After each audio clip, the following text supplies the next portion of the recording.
All right, Combat Convo, you know what it is.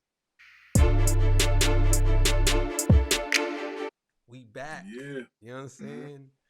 We back. Like, share, subscribe to the page. Hit the thumbs up button if you like the content. I'm seeing more people come in, and a lot of people are watching our videos, but you're not subscribed. So please subscribe. If you're here, you might as well just subscribe. You know what I'm saying? Make sure you share the video with all your sports fanatics or your friends. This is just our opinion. You know what I'm saying? How we feel about it. Sometimes we say people will get knocked out. We wrong. Sometimes, you know, and we're trying to get to 1 million views because we want to be millionaires. You know what I'm saying? So help us out, man. All right, man. Israel Adesanya versus Alex Pereira, UFC. What was that? Two 240, 287. 287. The rematch that happened within the last, what, 8 months? 6 months. About 6 to 8 months. I was like, I don't know exactly when. Mhm. You want me to start? Go ahead. Man, I tell you, I ain't gonna lie. I had Israel losing this fight. The reason why I had him losing this fight is because I thought that Alex had his number. I mean, Alex didn't beat him 3 times in a row. So I felt like, okay, well, he got his number. You know what I'm saying? Like, what can you really say? He beat the man 3 times, like, you know? But I peeped something you said. You said, even though, even though he beat him, he's still not a better fighter than him. He said he's stiff. He's like a robot. You know what I'm Mhm. saying? And you said it just takes one time for him to get caught. You know what I'm saying? And I thought about that, but I didn't really take it into consideration. But I thought about it. I thought about it, and I said, you know, after he got, you know, what happened to him, I said, damn, S was right. You know what I'm saying? Like, he was right. So I'm gonna say this. What did it go to the third round, right? Went to second. Second round. Okay. Mhm. Second round. I'm gonna put it to you like this. Israel Adesanya just displayed why he's one of the greatest UFC fighters of all time. He just displayed that. Even though he has losses, and UFC is different from boxing. I have to keep telling people this. UFC is different from boxing because no matter how many losses you have, that doesn't matter because you're fighting elite fighters, and these fighters can literally beat you even if you're the greatest of all time, Mhm. i.e., George St. Pierre lost. But I don't think nobody is better than him. I think he's the best ever. I don't care if Khabib don't have losses. I don't care if John Jones doesn't have losses. George St. Pierre is the greatest ever to me. But Israel Adesanya just cemented himself and put himself in the rankings of the top 10 of all time. What he has accomplished in that weight class, I don't think nobody can match that. I think that the Pereira fight, I'm gonna be honest with you, it shouldn't have never happened. Not the second fight. The first fight should have never happened. I don't think they should have fought. I don't think Pereira is he's too big for that weight class. That's just my opinion. He should be in a heavier weight class. He shouldn't be fighting him. But you know, it was for money. They have a rivalry. You know what I'm saying? So going into this fight, I was a little skeptical until the first round.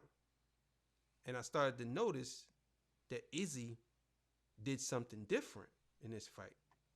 See, in the last fight, he was cautious. This fight, he threw cautious to the wind. He was putting the pressure on Alex. Fighters like Alex, when you put pressure on them, there's nothing they can do because they're so used to them stalking you. But when you flip it around and you stalk them, it's hard for them to get adjusted. So I think Alex it took him some time to get adjusted.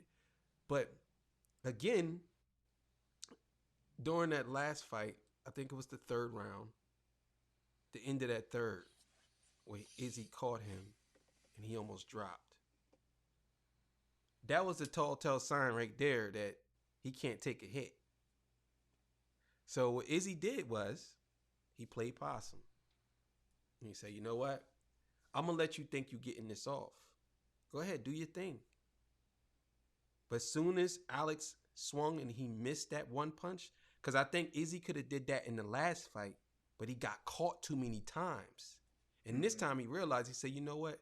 He likes to throw a lot of punches, but I could peep through it and catch him. And what he did was, a lot of people didn't peep this. He hit him with the left first. Because people think he hit him with this punch first. Mm-mm. That wasn't a punch he hit him with. He hit him with a short, I think it was a short left uppercut. Then he hit him with that. Then he hit him with that again.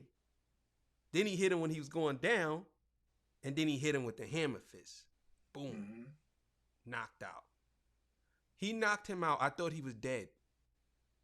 I swear. He hit the canvas. He was out. Like, I'm talking like, I thought that he was knocked out when he hit him with that short joint before he fell. But when he hit him with the hammer, I thought he killed him. Because he came down from the top. Boom. And he hit him. His legs stiffened up. And I said, oh, this guy is out of here. And they had to put the ice pack on him and everything. He was gone. Never seen nothing like it. So I think that this fight has cemented Izzy, put him in that rankings of top 5 or top 10 of all time UFC. And even if he ain't in the top 10, his name is recognized now. Like, is Israel Adesanya name over Usman, over Ngannou, even over John Jones. I think John He's Jones recognized now. He's recognized now. He's definitely. To me, Israel Adesanya, he is very recognized. You know what I'm saying? Very recognized. But that's my thoughts, man. What you think? Man, listen. I'm not one to brag, but I told y'all so. I told y'all so. I told y'all so. I told y'all so. Yeah. You know what I mean? I said that he was going to be the aggressor in this fight, and he was the aggressor. I stated that he was going to be the one to press him. He pressed him. I also stated that he was going to pull a lot of tricks out of his sleeve to bait Pereira, and that's exactly what he did. The funny thing about it is that when, for one, we don't claim to know everything about, combat sports, boxing, wrestling, MMA, whatever. But we are very observant when it comes to these fighters. We know their signature moves. We know how they press, how they do everything in general. John Jones, one of his signature moves is the guillotine. What did he use against Zero Gon? The guillotine, and choked him out. Same move he used against this guy, the Dragon, Machida. Choked him out. Same move he used against another guy, I forgot. But we know what I'm saying is that when you watch a fighter for such a long period of time, you kind of know exactly how they're going to attack their next fight. It's no different with Israel. We told you guys I told you guys exactly what was going to happen.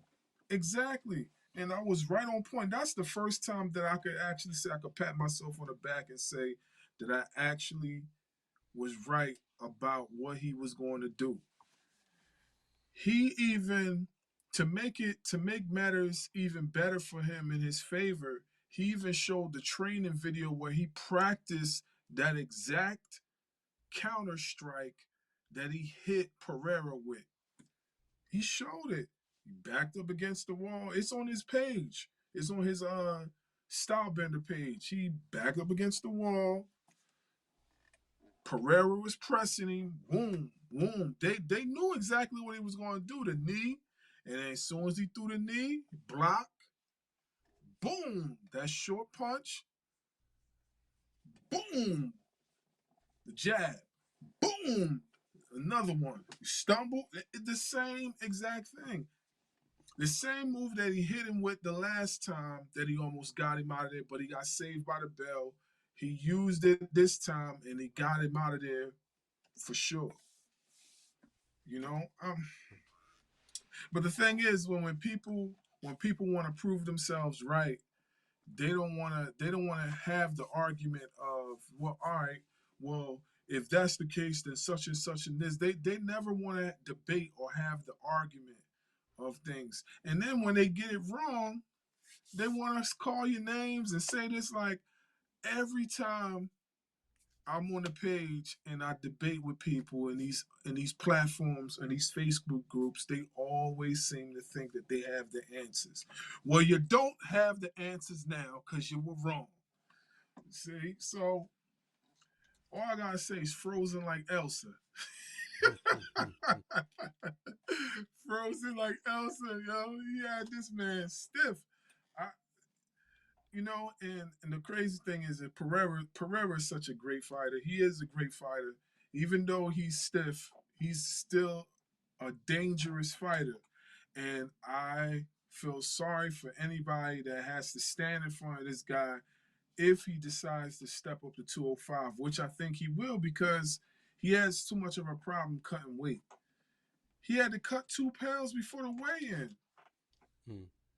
Days before, they had this chart or this meme or whatever, and the meme was accurate. Days before the fight, he was still at 200. He was still at 200 days before the fight. Yeah. Do you know how much weight, how long he had to sit in that sauna or whatever they call it, that machine that covers your whole body and sticks your head out and you sweat you down? You know how long he probably had to sit in there? Probably like 3-4 hours. Yeah, just to cut 2 pounds. That's so crazy how these machines, no matter what they do with these machines, they still can't dominate weight. It's like you could create all this stuff, but you create a machine that takes 4 hours to cut 1 pound. Like you could create a, like, I don't know. At that point, I'm gonna put it to you like this. At that point, it's very hard to cut weight when you don't have no body fat. They don't have no body fat. Them dudes are they're in shape. Like they don't. It's very hard for them to cut weight. You know what I'm saying? So I don't know.